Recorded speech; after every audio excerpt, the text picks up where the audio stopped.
express my appreciation for the trust that all of our clients place in us as their house cleaning service provider, and let you know that in these uncertain times with what's going on with the coronavirus, that we're taking a number of extra measures to make sure that all of our stakeholders are being taken care of and are safe, namely our clients as well as our employees. We sent an email out Friday explaining some of the things that we're doing in terms of some of the changes that we're making to policies to uh, ensure that all of our cleaning professionals are healthy before going out into the field. Likewise, communication protocols with our clients to make sure that everyone that we're providing service for doesn't have any symptoms of the coronavirus. Talking about some of the tools and products we use and that we've always used that are very strong in terms of preventing infection in the home. Um, Wanted to just elaborate a little bit more and share with you some more recent developments, some of the things that we've learned, and some of the additional things that we're going to be doing.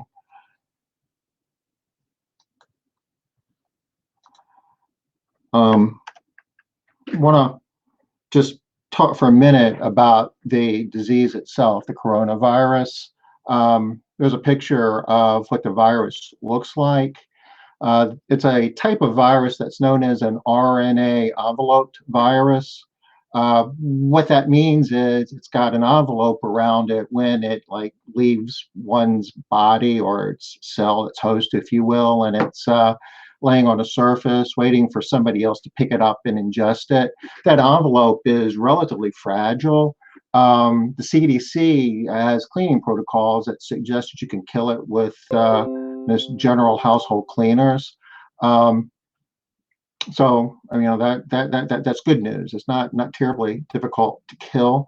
Um, how long the virus lasts when it's on the surface is, I guess, there's a lot of debate. There's one study that says it'll last can remain viable for up to 9 days, depending upon a number of factors. Then again, there are a lot of other studies that suggest that, again, depending upon environment and surfaces it's on and so forth, that it could become non-viable in just a few hours to a few days. It's a virus, so unlike bacteria, that if it's living, bacteria is like a living organism in and of itself, and if it's on a surface that's got some type of food source, it'll grow and multiply itself. But viruses themselves don't grow outside of their host. So whatever level of pathogen is on the surface, that's the level that's going to be there. It's not going to multiply, which is a good thing as well. I want to make just share with you that at Castle Keepers House Cleaning, we're committed to providing our clients with the very best of hygienic cleaning. And we think of ourselves as being in the front line of defense against infectious diseases. That includes coronavirus. Cleaning a home for aesthetic reasons in terms of making sure everything's neat and orderly and looks good is certainly important. But for years, we've always gone beyond that and recognized there's a serious health component to cleaning the indoor environment. And we believe that we're in a very, as far as being prepared and knowing what to do in a situation like this, we think that we are as prepared as any house cleaning service provider could be. I want to talk just a minute about what we call the chain of infection and what that means to us specifically with the coronavirus, that disease. Any type of infection, including the coronavirus, has to start with a source of germs. Now, depending on the pathogen, that could be a mosquito, that could be a raw piece of chicken. In the case of the coronavirus, it's people. People spread germs.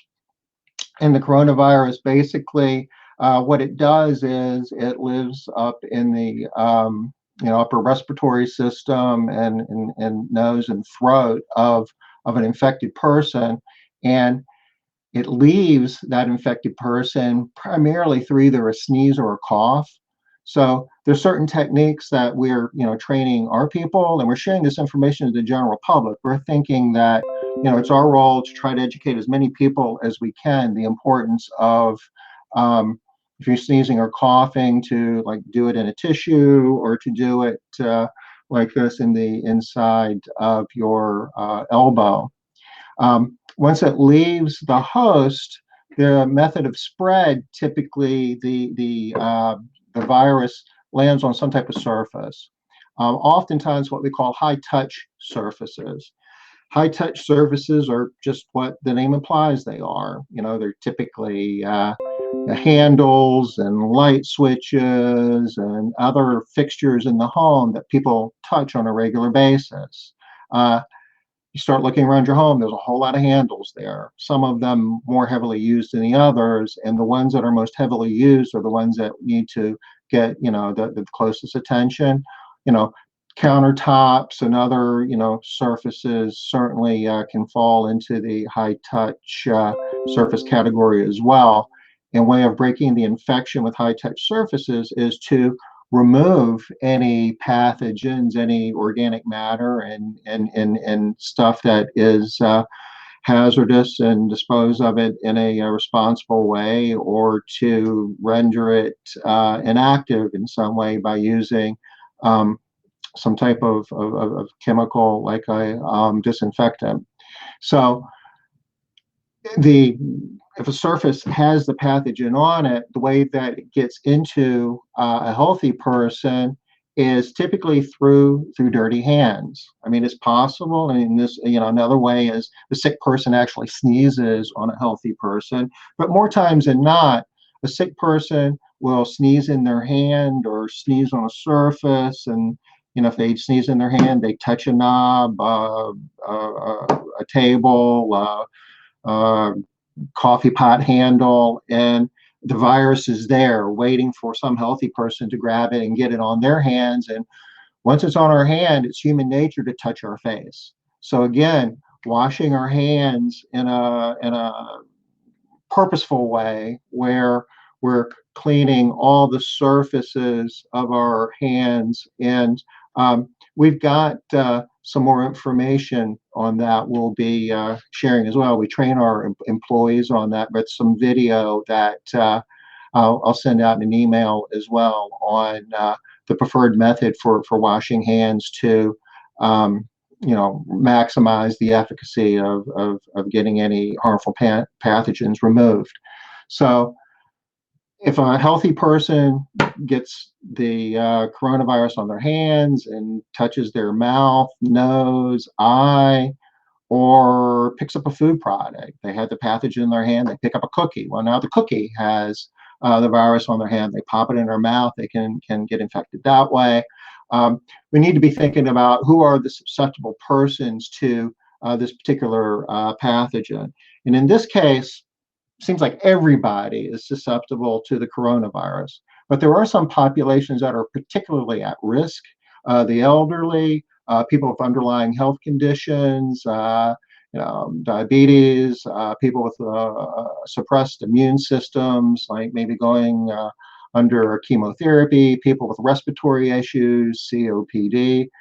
They are at particular risk, and the severity of the illness and even mortality rate and those populations can be a fair amount higher than the average case of corona, and certainly higher than what you often see with other viruses such as the flu. So castle keepers, our role being on the front line of preventing infections, really falls down here on the method of spread and reducing the level of pathogens on high touch surfaces. And it's always been a focus of ours, but we're going to be doing some additional things. We are doing some additional things in light of all the rational concerns about the coronavirus. In order to explain that, I want to quickly explain the difference between cleaning and sanitizing and disinfecting. Cleaning, simply is just removing soil from a surface and disposing of it in a responsible manner. Pretty straightforward. I mean, that's what we do. We're a cleaning company. But in addition to that, we sanitize surfaces. And the definition of sanitize is removing some of the microorganisms, some of the organic matter, but there's still some level of germs there, if you will. But the majority of it's removed, and whatever is left is considered safe for the general public. And um, more times than not, when you're talking to uh, purposefully cleaning surfaces in a home with the idea of reducing the chance of infection, you're really talking about sanitize. The highest level that you typically see in a home is what we would call disinfecting.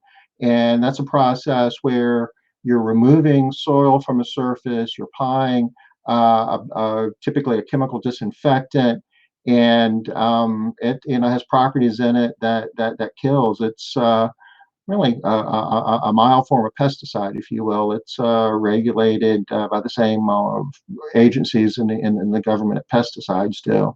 But when used properly, which we will be doing, it's safe for you, your family, your pets, and certainly something that we feel is warranted under this heightened sense of concern with the coronavirus.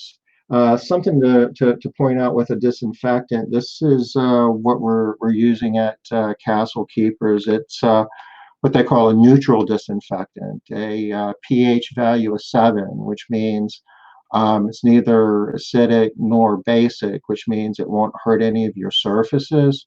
Um, like most disinfectants, the instructions suggest that, or really prescribe that the surface must be cleaned first. This must be applied to the surface, and it must dwell on the surface, stay on the surface for at least 10 minutes in a moist state before it reaches this disinfectant kill rate. So there are a lot of high touch surfaces in your home that don't lend themselves well for that type of cleaning, because you wouldn't want to necessarily spray this on a doorknob because you'll get overspray on all kinds of other surfaces, which would cause damage. But what we can do is sanitize a number of the surfaces that don't lend themselves well to this. And I'll show you what that looks like. This is our infection prevention protocol that we are implementing within Castle Keepers. We are currently using this new product that we've added to our cleaning protocol.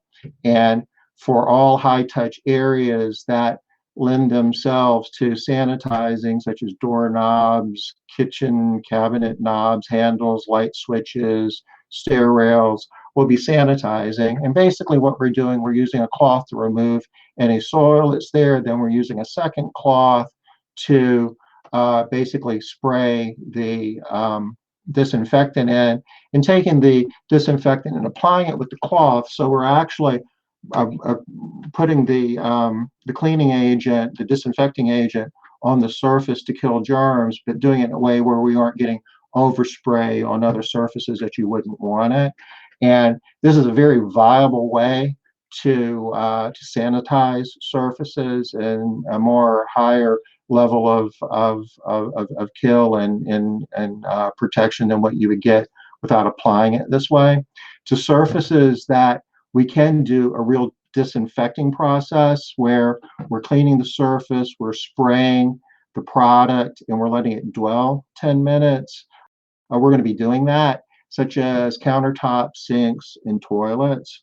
And this with the disinfectant is really an additional protocol for us. With the microfiber towels that we use in our cleaning process, quite frankly, that removes a lot of the organic matter and pathogens. And there are a lot of studies that suggest that for normal household use, that's more than adequate from an infection prevention standpoint. But given all the uncertainty of what's going on with coronavirus, this is just one extra level of protection that we're bringing to the process.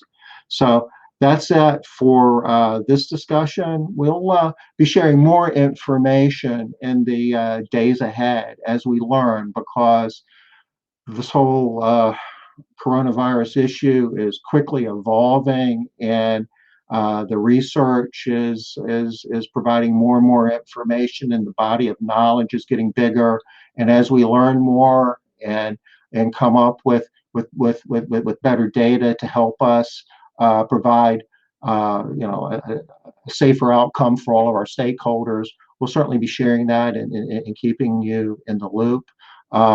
Please feel free to reach out to us at Castle Keepers and with any questions or concerns you have. And again, thank you for your trust in us, and just want you to know that we're doing everything that anyone can reasonably do to make sure that we're going to be safe through this uncertain time.